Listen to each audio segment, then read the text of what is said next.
Ruth chapter 4. Now Boaz had gone up to the gate and sat down there, and behold, the Redeemer, of whom Boaz has spoken, came by. So Boaz said, Turn aside, friend, sit down here. And he turned aside and sat down. And he took 10 men of the elders of the city and said, Sit down here. So they sat down. Then he said to the Redeemer, Naomi, who has come back from the country of Moab, is selling the parcel of land that belonged to our relative Elimelech. So I thought I would tell you of it and say, Buy it in the presence of those sitting here and in the presence of the elders of my people. If you will redeem it, redeem it. But if you will not, tell me, that I may know, for there is no one besides you to redeem it, and I will come after you. And he said, I will redeem it. Then Boaz said, The day you buy the field from the hand of Naomi, you also acquire Ruth, the Moabite, the widow of the dead, in order to perpetuate the name of the dead in his inheritance. Then the Redeemer said, I cannot redeem it for myself, lest I impair my own inheritance. Take my right of redemption yourself, for I cannot redeem it. Now this was the custom in former times in Israel concerning redeeming and exchanging, to confirm a transaction. The one drew off his sandal and gave it to the other, and this was the manner of attesting in Israel. So when the Redeemer said to Boaz, Buy it for yourself, he drew off his sandal. Then Boaz said to the elders and all the people, You are witnesses this day that I have bought from the hand of Naomi all that belonged to Elimelech, and all that belonged to Chilion and Mahlon. Also Ruth the Moabite, the widow of Mahlon, I have bought to be my wife, to perpetuate the name of the dead in his inheritance, that the name of the dead may not be cut off from among his brothers, and from the gate of his native place. You are witnesses this day. Then all the people who were at the gate and the elders said, We are witnesses. May the Lord make the woman who is coming into your house like Rachel and Leah, who together built up the house of Israel.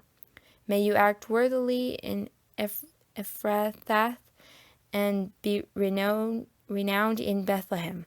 And may your house be like the house of Perez, whom Tamar bore to Judah, because of the offspring that the Lord will give you by his young woman. So Boaz took Ruth, and she became his wife. And he went into her, and the Lord gave her conception, and she bore a son. Then the woman said to Naomi, Blessed be the Lord, who has not left you this day without a redeemer, and may his name be renowned in Israel. He shall be to you a restorer of life, and a nourisher of your old age.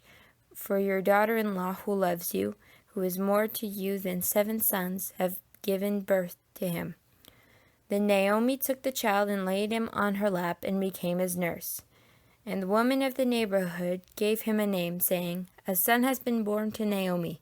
They named him Obed. He was the father of Jesse, the father of David. Now these are the generations of Perez. Perez fathered Hezron. Hezron fathered Ram. Ram fathered Amminadab. Amminadab fathered Nahshon. Nahshon fathered Salmon. Salmon fathered Boaz. Boaz fathered Obed. Obed fathered Jesse, and Jesse fathered David. Good morning, Église Renaissance. It's good to be with you this morning. This morning we're going to finish our study in the book of Ruth. We're looking at chapter 4 of Ruth. The title of our series has been The God Who in His Love Will Not Let Us Go. And in chapter 4 we're going to see that God proves his chesed love towards Naomi. And we'll be explaining that word chesed as we go along. It refers to God's covenant love towards his people. Our outline, we're going to have an introduction to the chapter and to the book, a reminder of some things we've seen before. We'll be looking at the legal assembly that was first of all convened the discussion that took place, the exchange of the shoe, which is a strange custom for us. We'll see how Boaz acquires the land and Ruth as a wife, how Naomi receives a son, and there's a postscriptum at the end of the book of Ruth that shows us David's genealogy. And we're going to have a conclusion and some applications. Introduction, a reminder. In chapter 1, we saw that the family of Elimelech and Naomi had left Israel during a famine, probably lacking faith, and they went to live in Moab, which was a very idolatrous land, and the people there were known for their immorality. Their two sons ended up marrying Moabite daughters, and the father, Elimelech, and the two sons died, leaving Naomi and her two daughter-in-laws in poverty and insecurity with no future. Naomi decides to return to Israel, and one of her daughters-in-law, Ruth, goes with her. Naomi had become helpless and bitter at the end of chapter 1. In chapter 2, it's barley harvest season, and Ruth decides to glean in a field to provide food for Naomi and her. And in God's providence, she chooses a field belonging to Boaz, a close relative. Now this Boaz is a man of God, and he is very kind to Ruth. He protects her and arranges for her to glean much barley. When she gets home, Naomi tells Ruth that Boaz is a close relative who could act as Goel and buy back the lost land for their family. In chapter 3, Naomi suggests that Ruth return to Boaz's field, lie at his feet, ask him to act as Goel, marry her, and buy back the land. She goes ahead and does that, and Boaz promises to do all that. And there is, however, another man in Bethlehem who is even more closely related to Naomi than Boaz is, and that person would have the right to buy back the land instead of Boaz. But Boaz promises to take care of all this very, very quickly. So Ruth goes home and tells all this to her mother-in-law, who assures her that Boaz will act quickly. Now we need to remember two cultural customs in the story that we have already discussed. The Goel, the Redeemer kinsman, who can buy back land for a close relative who had lost it through poverty or illness. And in that case, the person who had bought the land was obliged to sell it back for the same price. And then there was the Levirate marriage. When a man died without children, his brother had to marry his widow in order to have children who would be considered as the children of the deceased brother. And this way, the dead brother's name and heritage would be continued. It was important to God that all the land in the country not belong to the same people over time, and this made sure that people's names were remembered, families were continued, and land was not owned by the same person. Now in chapter 4, we will see that the city gate was the place where the elders met to hear legal and civil cases. These city gates were very elaborate, and the wall was quite thick. And there were benches in front, behind, and inside the gates that allowed the elders to sit down and listen and judge cases. And naturally, many curious people from the city, as well as passerbys, listened and served as witnesses to the causes. Here are some pictures of city gates. The one on the right, I think, comes from Jerusalem at one time, and the one on the left is in Gaza. And it shows you that the city gates are quite thick and that lots of space is available for the judges, the elders of the city, to listen to cases. So that was the equivalent of the what we say in French, the Palais de Justice, the place where judges sat to listen to cases. Have to remember that rain was rare in that city, in that country, and so that it was possible to hear these cases outside. We'll also see the custom of giving a shoe, or probably a sandal, as a sign of a transaction, something like our handshake today. There was a time when two businessmen made a deal, they shook hands, and that was it. That was their word that was given.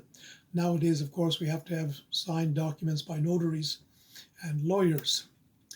And then there is the importance of having descendants to ensure that a person's name, his reputation, his inheritance is not lost with time. Remember the importance of the genealogies in the Bible. Why is it there are pages and pages and pages of genealogies? Well, people's names should not be lost. In Numbers 27, verses 3 and 4, we have an interesting set of verses which explain this custom to us. Our father died in the wilderness. Young ladies say this to Moses. Our father died in the wilderness. He was not among the company of those who gathered themselves together against the Lord in the company of Korah, but died for his own sin. And he had no sons. Why should the name of our father be taken away from his clan because he had no son? Give us a possession among our father's brothers. And so you can see that these ladies, these young women, told Moses, even if it's not the custom, we want to have our father's inheritance because there are no brothers. And Moses said yes to that. Losing the family's land and having no heir to continue the family name was the worst possible tragedy. It was considered essential to have a heir who would continue to own the ancestral lands. So here we are at the end of the story. We're going to see God working through his providence and goodness to Naomi. He will fulfill all that she desired. We're going to see Naomi fulfilled. We're going to see Ruth happy and with a secure future. We're going to see this righteous man, Boaz, happy and blessed. And we're going to see how God is preparing for the coming of the great King David and for the greatest king, Jesus. Let's now look at the legal assembly. The assembly convened. Boaz arrives at the city gate, and by coincidence, or rather by God's providence and his sovereignty, the other person who is a closer relative to Naomi than he just came by, as the text tells us. And Boaz certainly knew his name, but he called him such and such, or in good English, hey you. In Hebrew, it's a rhyming, it's an expression that rhymes in Hebrew, peloni alomni. And it's a strange thing to say to someone who's a relative in a small village, small town. And Boaz certainly knew his name, but he didn't use his name. And we'll talk about that later, the significance of the fact that this relative is the only person in the book of Ruth whose name we don't learn. In this culture, all legal matters were settled at the city gate. Boaz also asked 10 elders to sit down and listen to the case. The town of Succoth, which was a city not too far from Bethlehem, had 70 elders, probably a town about the same size. We see that in Judges 8:14. We can assume, therefore, that there were more than 10 elders in Bethlehem, and that Boaz chose those who were present, and that probably 10 elders were sufficient to decide on this case. The city gate was a very busy place, and one can only imagine the curious people stopping to listen to what was going on. Let's look at the discussion. Boaz is a skilled negotiator. He begins about talking about the redemption of the land, the Goel's duty, the Redeemer's duty. He admits that the other close relative has priority to redeem, to purchase the land, but he also indicates that he himself, Boaz, is also interested. The gentleman without a name says yes, he sees a good deal. It must be understood that land in that country was scarce. Land for sale was very, very scarce because of the Levirate laws and because of the kinsman-redeemer customs. So it was a good deal for him. He would acquire a piece of land, and since Naomi has no descendants, he would not have to return it during the Jubilee. You might remember that we said that every 50 years, there was the Jubilee, and all land that had been bought was returned to the family with no cost. But because Naomi had no descendants, he wouldn't have to do that. He wouldn't lose that land, and his family wouldn't lose that land. Boaz, however, now introduces the obligation by the Goel to marry Ruth. That's the Levirate custom. And immediately the gentleman with no name says, "No, lest I impair my own inheritance." No doubt the fact that Ruth is a Moabite influenced him. And also, if Ruth gave birth to a child, that child would inherit the land and share the rest of the inheritance with his other children from his first wife. Also, a child would recover the land at the time of the Jubilee. God's providence thus allows Boaz to be the Goel, because the other gentleman says, I don't want to do this. The shoe exchanged in this legal assembly. Verse 7 indicates that the book of Ruth was written long enough after the events to mean that the shoe ceremony had to be explained. In Deuteronomy 25, that custom is explained more clearly. Then his brother's wife shall go up to him in the presence of the elders and pull his sandal off his foot and spit in his face. This is speaking about a man who refuses to take his deceased brother's wife. And she will answer and say, so shall it be done to the man who does not build up his brother's house. And the name of his house shall be called in Israel, the house of him who had his sandal pulled off. So you can see that this was kind of a bit of an insult at that time. The unnamed gentleman takes off his shoe and tells Boaz, take my right of redemption yourself. What a joy for Boaz and Ruth. The difficulty caused by the fact that another person was a closer relative is resolved. Once again, God works and accomplishes everything in order to bless Ruth and Boaz and Naomi. Our second point here, Boaz acquires the land and Ruth. Before the elders and the people listening, Boaz makes a solemn declaration that he acquires everything that had belonged to Elimelech, and more importantly, Ruth. No need for papers and no need for a notary during that era. And notice the important words in verse 10.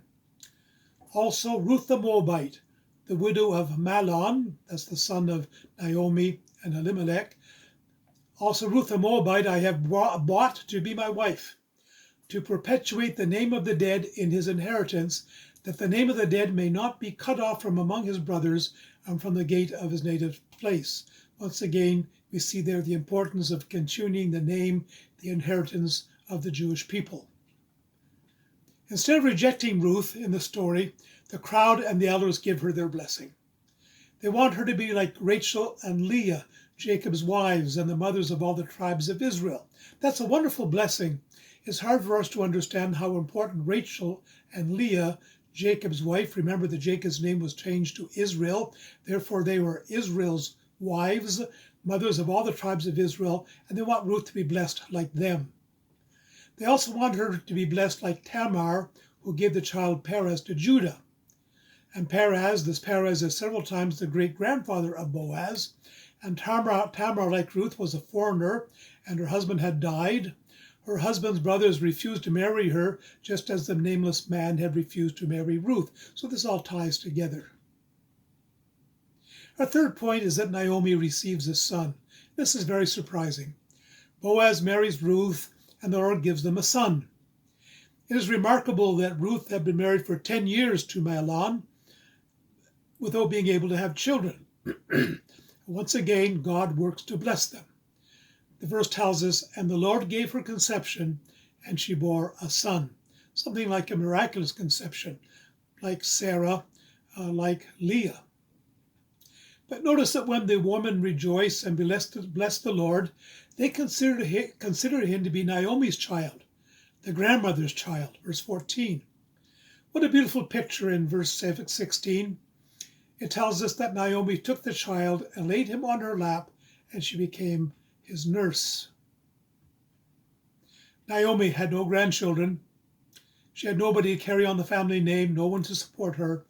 And now she has a wonderful grandchild, and she became his nurse, or more than that, not talking about a wet nurse who took the child to her breast to feed him. It's talking to somebody who looks after him. The women of Israel understand that the son who had just been born is God's gift to Naomi. The child will exercise the right of the kinsman redeemer, probably referring to redeeming the land during the Jubilee in years to come. The child verse 15 tells us, shall be your restorer of life. He will be your support in your old age. They then declared that Ruth is better than 7 sons. And that is quite interesting because the number of sons considered as perfection by the Jews was 7. Ruth, the Moabite daughter-in-law, who has turned to Yahweh, turned to Jehovah God, to the Lord, is better than 7 sons. That's quite a compliment for Ruth.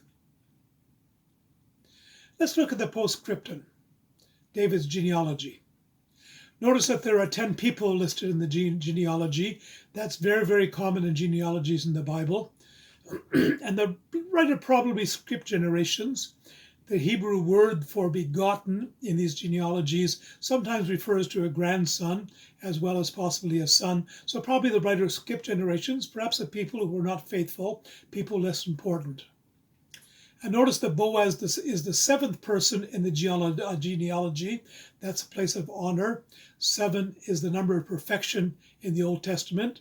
Our Lord rested on the 7th day. And so Boaz being the 7th person, that's a place of honor. And Boaz is David's grandfather, and he is several times Jesus' great-grandfather. So we see here this book of Ruth was written for different reasons, but one of the reasons was to show that Boaz has become honored to be the great-grandfather of the wonderful King David, and you will find that his name is mentioned in Matthew chapter 1 in the genealogy of Jesus. Conclusion. You remember that we talked in the introduction about the importance of the name, the inheritance, the descendants. Interesting that the one who had the priority to act as Geol, this nameless man, he refused. He did not want to exercise compassion. That word hesed that we're using can speak of compassion, is translated like that sometimes in the Old Testament. He did not want to exercise compassion on Naomi and Ruth for fear of ruining his inheritance. We don't even know his name.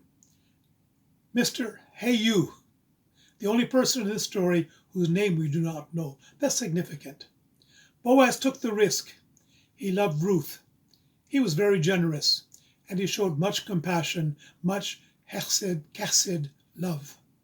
His descendants, King David and Jesus himself.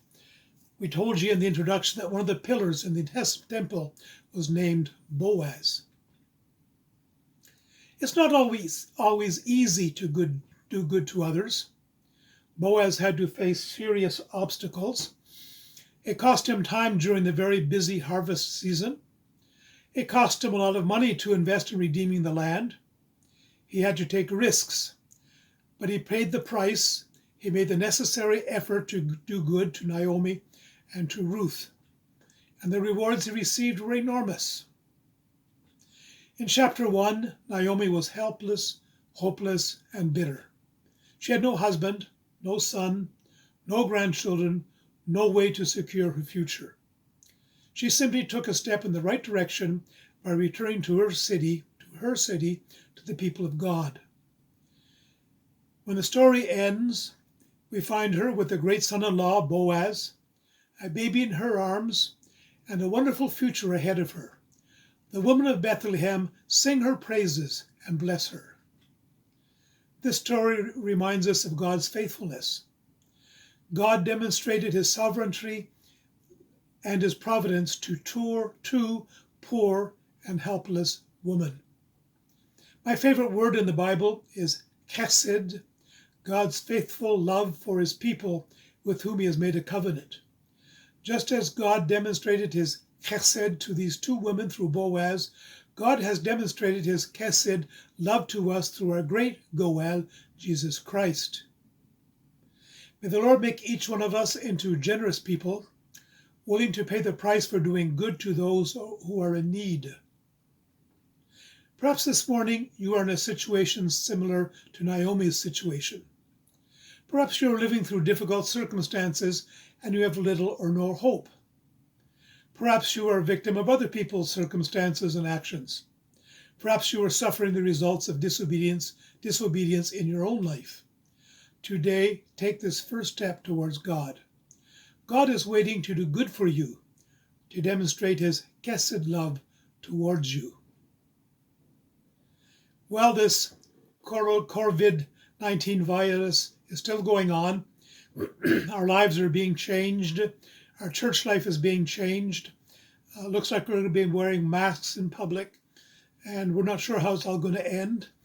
But we know that the Lord loves his children, that he looks after us, and everything that he allows in our lives, he will make turn out for our good. Look what the Lord did for Ruth and for Naomi and for Boaz. The Lord will bless you this week. I pray that you will experience the joy of his presence. Amen.